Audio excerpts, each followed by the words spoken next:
You start at like 10 o'clock and you will go all day, and like around about 2 o'clock, 3 o'clock, you get your Snicker bar and a soda.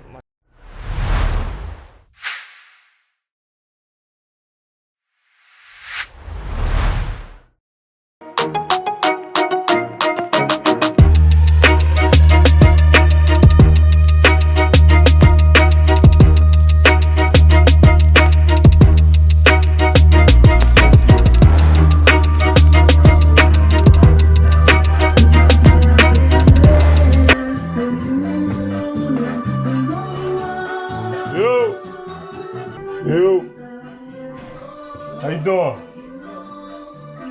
Y'all doing work for the bank? Oh yeah? What y'all doing, amigo?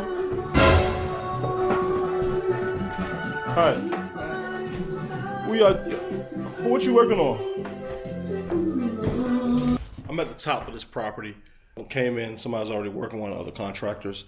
What I'm gonna do is, pretty much came in and do the same job, but I'm gonna put a bid in for some other work. This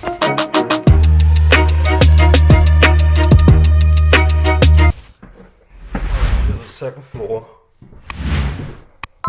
That was the third floor we were just on. Property is a shell. Somebody looked like they were about to do some work, finish it up in here. Framed everything out.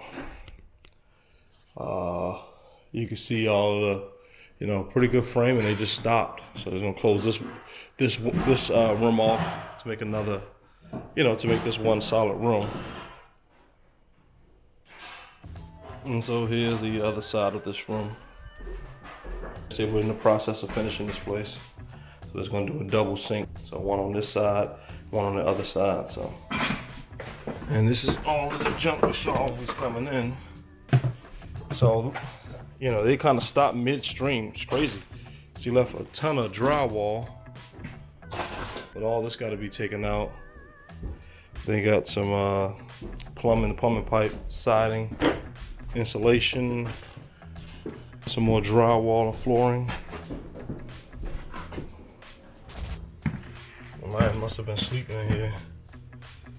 Look at this hole in the floor. Oh. So they were doing some plumbing work, so they took the floor up. So this is the house right here, the green one. And this is a pretty decent neighborhood. Well, it's a transition neighborhood. Is that right there? Like in Baltimore, what they do, because you don't have that much space, so to kind of give yourself a patio, you put it on top of the house. Houses that's closer to the water, you get to see the skyline of the city. Like right here. So you can see this is definitely a transition neighborhood.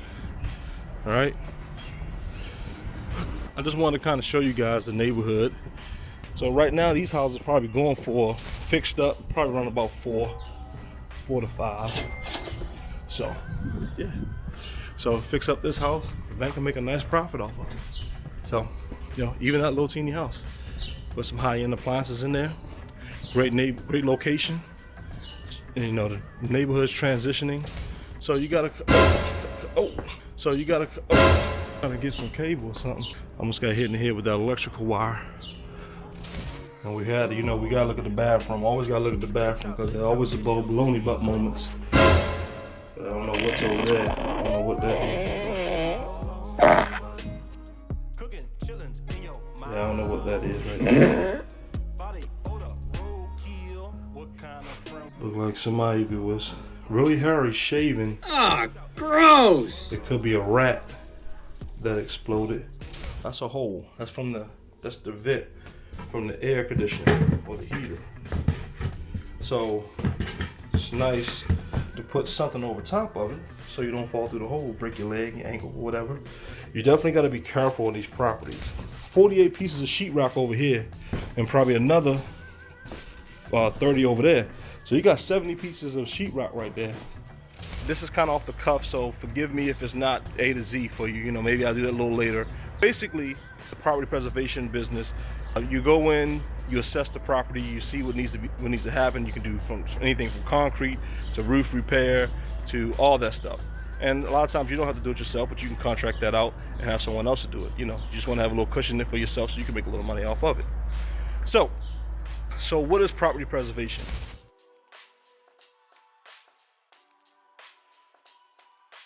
property preservation is a good business to get into. You know, nobody wants to do this kind of work, but at the same time, you know, as long as there are going to be foreclosures where somebody's not going to pay their bill, you know, at some point there's going to be properties that need to be repaired and fixed and sold for someone else to get it. And that's kind of what I do. I go in and assess, see what needs to happen. If it needs to be a new roof, it needs new whatever.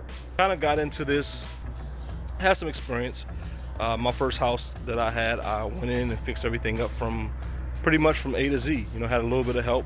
Yeah, I went in and pretty much ran my own job for my own house. In 3 months, I took the house and I sold it and made a nice profit.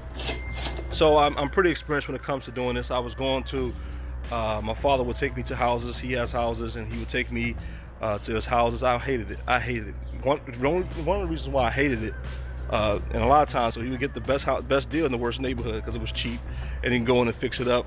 So, but I hated it because he never paid me. Oh my God! He would never pay me, you know, like, and he wants me to get up and go every day, and you know, and I didn't get it, but he did not force me. He would just suggest it that I go, and I would go out. You know, he would make you work all day, and he would feed you like you start at like 10 o'clock, and you would go all day, and like around about 2 o'clock, 3 o'clock, he'd get you a Snicker bar and a soda. Are you kidding me? You know, most people had 2 meals by that point, but we didn't eat. So then about 11 o'clock at night, everybody at work, he would go get a box of chicken, some biscuits, and something to drink.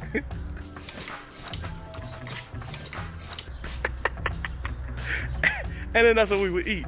So his philosophy was, and it's true, if you feed them too soon, they'll stop working. So you wait to the end, get everything you're gonna get out of them, and then you feed them. So that's what he would do. He would feed us at the end of the day. But not only that, I mean, I guess I learned a lot from going to those houses. I learned how to do everything in the house because, you know, a lot of times I would sweep up and he would let me do this or do that once in a while. But you were able to, you know, get that experience. So really, it was okay that I didn't get paid because I was learning. I was getting all the information I can. I was getting it for free.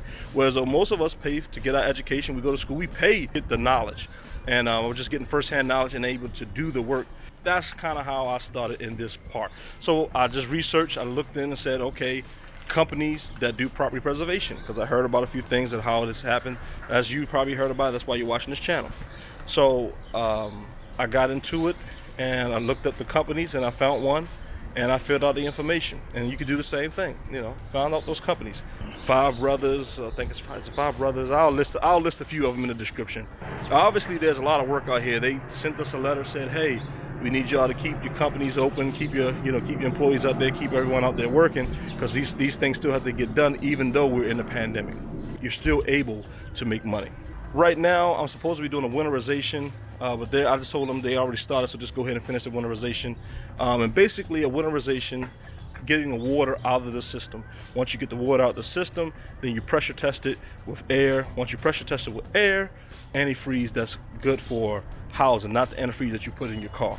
So you put that antifreeze in there so that it doesn't freeze the pipe. So if it drops below, you know, freezing temperatures, then the antifreeze will stop it from freezing. So there you go. Getting into property preservation, is it worth it? I think so.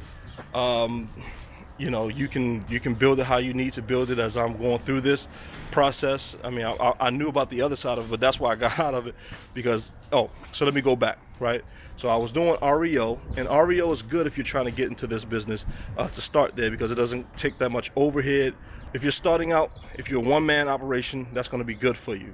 If you don't have a lot of money, that's going to be good for you because you can build up that. You can work that as a part-time job and make money.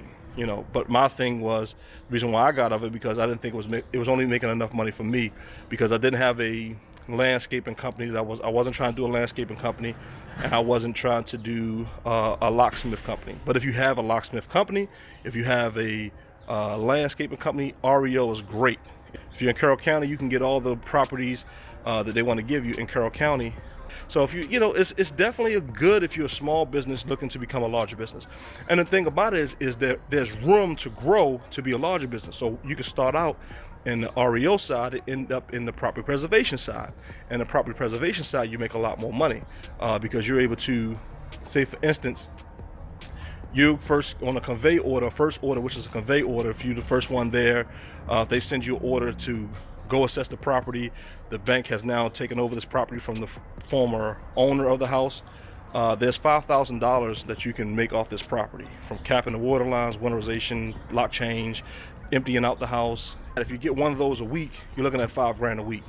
So not bad. Just stay tuned. I'll try to give me some more questions and I'll try to answer them.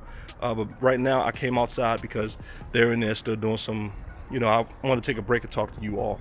So that was the main thing. But yeah, so I got to go back in here and bid this job. You bid the jobs and you win the jobs. You guys seen that I've been winning jobs. So obviously I'm doing something right, and so I'll maybe talk more about those jobs. Maybe we'll do a video of me saying what I did to that job, on that job, and how much I made off that job. So I know that's always encouraging, especially for entrepreneurs, because that's what we look at first, is the money. But hell yeah, brother. Yeah, brother. But no, I understand. You want to get in something that's going to be sustainable for the long term, and how can you make money even when you don't have to do it? So my goal is to get in this right now. And so the videos that I'm doing right now is me actually doing the work and also bidding the job, because I'm a one-man operation. I always want to know everything about it so that I know how to handle every situation. So this is the best way to do that, is to get out here and do it. So that's what I'm doing right now.